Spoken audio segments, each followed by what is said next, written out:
I'm standing here with Ron from COUTO Reptiles, and I love blue tongue skinks. I love lizards now. This is my new passion. So, and I got a lot of questions for him. So, show us what you got. I've been working with blue tongues now for a little bit over 10 years. Since 2011. Right. I picked up my first pair, and I picked up some animals from Jeff Green, Yes. and I happened to get a red northern from him. And I've been working with that over the years, along with some animals I picked up from Andrew Sakey line. Yeah, the sunrise northern. So most of the animals I have here are descendants from that. I crossed both lines, and I've been working on perfecting the orange line. Which is your most orange blue tongue you got? Right. Well, one thing I have pretty unique this year, something I've seen in my collection over the past couple years, is these orange northerns that I'm breeding. If you see the white streaks coming down their back. Yes. What is that?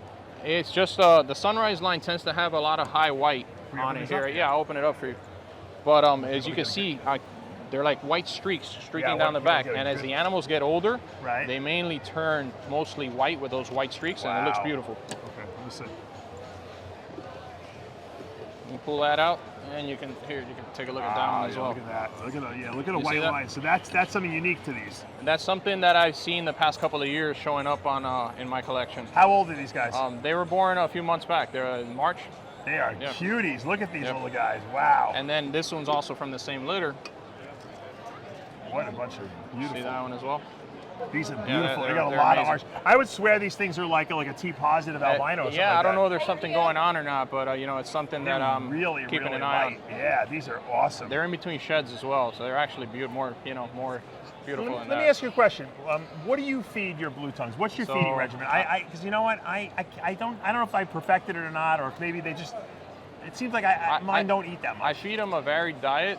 It mainly consists of dog food and cat food. Okay, that's what I do too. How often do you feed them? I'm feeding my adults once a week right now. Okay. I used to feed them more often, but I've noticed as the animals get fed too often, they get overweight. And you know what the weird thing is? Mine won't even eat more than once a week. Yeah, it's so weird, and I feel like I'm doing something wrong, but they're not losing weight or anything like that, and they do grow. So that's normal, is what you're saying. Once a week is all I do for my adults. The babies, I start them off every other day, and then that quickly turns to twice a week. That's all I feed them. Really? And what do you give them? Dry food or wet food? So I mix it up. With the adults, I feed them wet dog food with mixed veggies. I add hard-boiled eggs. I add chicken hearts. I add all kinds of veggies. Right. And I mix it up. I don't give them the same thing all the time. Right. The babies, I start them off on cat food with mixed in veggies. And I start adding a little bit of Missouri insectivore diet to the cat food. Really? And I've been using that, and it's nice because when they go to their stool is firmer. So it's a little bit easier to clean. So what are you putting in there? The insect? Missouri insectivore diet. Really? What is it? A powder or is it? They're little tiny pellets. They almost look like bearded dragon pellets. And they eat that, huh? I've been mixing that into the cat food, and they eat it, and they love it, and they're doing great with it. Wow. And how much? Like, what kind of a portion size would you give for an adult? So for an adult, I get a paper plate, and I usually put like 2 spoonfuls. Two spoonfuls. It's weird because people think that these things have to eat a lot, but they're really not big eaters, right? Yep. No, I agree. And they grow, even they eating grow. that little. They grow too much. If I feed them too much, they get overweight. See, mine just won't eat though. Yeah. So I thought maybe I was doing something wrong. I'm not giving them the right diet. I'm trying 4,000 different things. Also, the males are a little bit more selective with the food over the females. They have other things in mind, Well, I think the females also will eat more, especially if they're going to be going, ovulating or getting gravid. Now, everyone has different breeding techniques for blue tongues. What's your technique? You put them in hibernation? So my hibernation for the northerns, and I've been doing this with the easterns. I have an eastern here as well, if you guys want to see it. Yeah, sure. I keep everything, standard temperatures throughout the year. Right. During the winter time in October, I shut off the lights and I turn off my thermostats. Really? So nothing? No heat? They get ambient light from a window that I have in the room that I keep them in. No heat, no light other than that. Just water? Just water. Make sure they have fresh water available to them. But after a week or two, and with the cooler temperatures, they'll burrow under their substrate. They'll shut down. When January comes, turn on the thermostat, turn on the lights. About a week or two after, you'll see that the males will start coming out. The females will start coming out. The males will start scratching the enclosure, trying to get out. They're looking for females. So once I see a female up about drinking water, I'll offer food to everybody. Most of the time, they don't eat. Okay. That's fine. About a week after that, I'll start pairing them. Right. And you usually start getting breeding action right away. That's all I do. I don't do anything else. I did the same thing. We did the same thing. Don't with shaking his head. No. Yeah. We did the same thing. And you know what? I paired them. We were leaving them together all day because you're not supposed to leave them together. Yeah. They were just hanging out with each other. I don't know. I would put them together, and after 15 to 20 minutes, if you don't get any type of activity going on, separate them. Okay. I've had some animals, lose tails. I know. Get really injured by leaving them No, together. I know. You normally wouldn't do that. For some reason, mine get along with each other. They just don't want to have breed. Are you sure on the sex? Yes. Yeah, sure. What I would do is get a male that you know that for sure is a male. Okay. And try to put him with a female. Okay. And if she's a female, he's gonna go for her. All right. If it's a male, they're gonna try to kill each other. Right. But you got to be there to seperate them because it can get I'm pretty. going to send you some pictures of mine so that you can verify the sex. But they're pretty. It's a pretty body type, oriented type of thing. Also, you got to try to pair them when the female's receptive. If the female's not receptive, she should be receptive though, coming off a hibernation, right? She should be. If she's up and active and walking around her enclosure, she should be ready.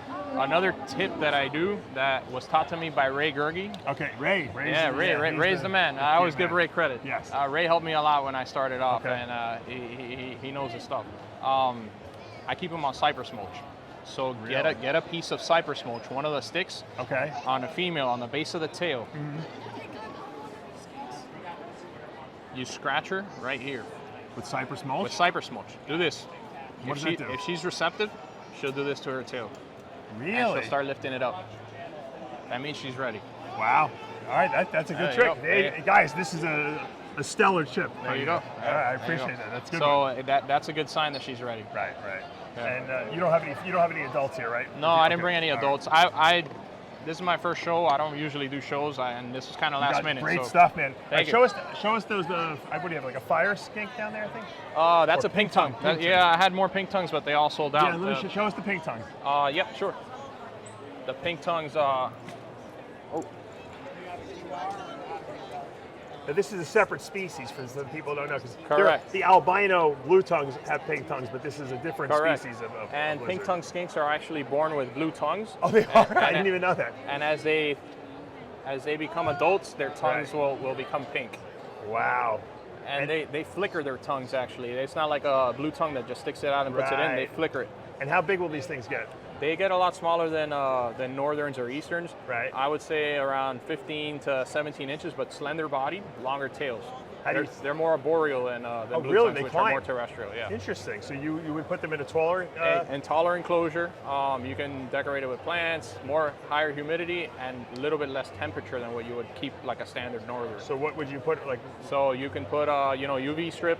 Little basking bulb gets into the high 90s, but you need a cool into the 70s. Now, that's a good question. Do you believe in UV for your blue tongues? I do. I don't have UV in all my adults, right. but I think it makes a huge difference. And so I keep my animals at home, and I regularly take them out to bask in the sun. While I'm on my cleanup day, enclosures, yes. On my cleanup day, whenever I'm doing feedings, I take my animals out, and I let them bask in my front yard, basically. I have big tubs that I put in. Right. How many times a week would you do that? I would say about once a week.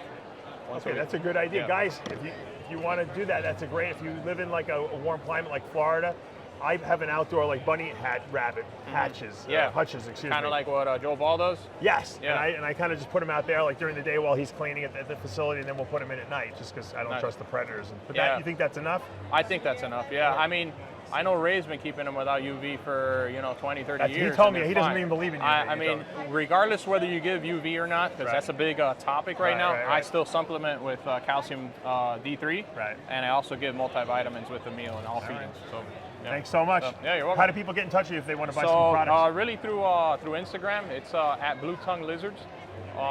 My sign's down here with my phone number. But yeah, I mainly do sales through social media, word of mouth. Me too. I'm not saying Nice to meet you. Nice to meet you. Thanks. Yeah, I watch your videos. Oh, you do? Cool. These are really cool.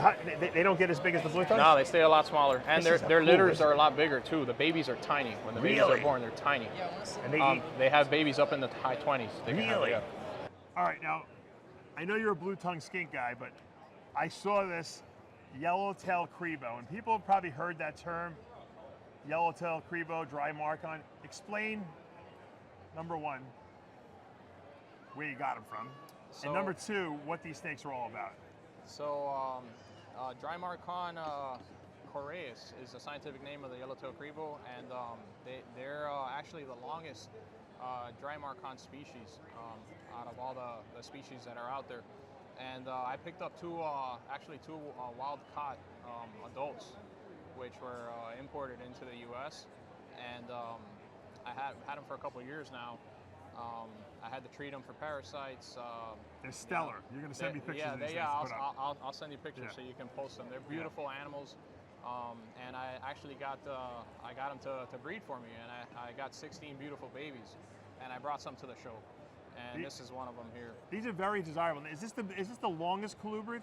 It's the longest. I don't know if it's the longest colubrid, but as far as I know, it's the longest Drymarchon species. Okay. They're pretty crazy now. They have I guess a reputation for being a little on the nutty side. They are, but if you get a captive-born baby and you handle it often and you give it attention, they're puppy dog tame. I was going to say, I bet it has a lot to do with the fact that most people have wild-caught ones, right? Exactly. And a lot of people think wild-caught is not necessarily a good thing, but in the Drymarchon species, there's a lot of animals that we don't have access to getting wild-caught animals. So there's a lot of inbreeding going on, and that is something from what I've read that it affects the species a lot. Right. So the fact that we can still get some wild-caught animals of some of the Drymarchon species is good because we have new blood to work with. So if you guys want a big colubrid, how many you got? How many babies you got for sale? I only brought 5 to the show, and I sold 2 yesterday. Oh, wow. The other ones are on hold right now. I may have some available, but there's a customer that wants a large order of them.